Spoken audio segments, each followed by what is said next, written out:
El Diari Oficial de la Generalitat Valenciana recull aquest dilluns l'anunci d'exposició pública del concert previ del nou Pla General d'Ordenació Urbana de Benicarló, punt aprovat en la sessió plenària del passat dia 5 de febrer.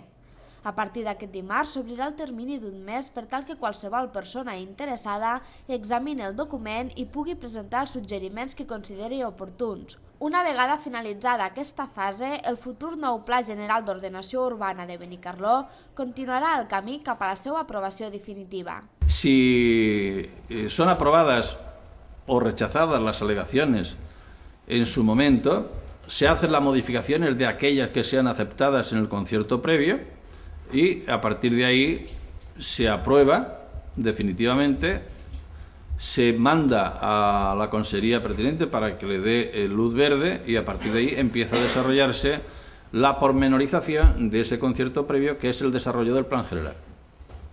Y el plan general, por ley, pues en un año debe de estar poco más o menos operativo. D'altra banda, des de l'Ajuntament de Benicarló també han informat que en breu començarà un procés d'actualització de l'impost sobre béns immobles, l'IBI, amb el qual es pretén que els nous immobles entren en el registre i paguen el seu impost. Se va a hacer una inspección del IBI desde el centro de la ciudad de forma radial, con el fin de actualizar el padrón del IBI. Lo hará la empresa, en este caso subcontratada por la Diputación, puesto que, como sabéis, la gestión del cobro del IBI la tiene la Diputación.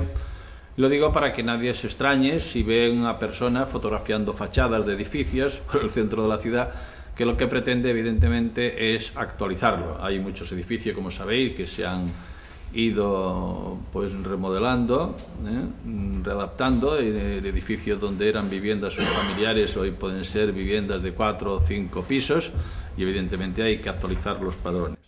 El regidor d'Urbanisme de Benicarló, Antonio Cuenca, també ha anunciat que aquest dissabte Benicarló celebrarà el Dia de l'Aigua, amb diferents activitats que es duran a terme a la plaça de la Constitució.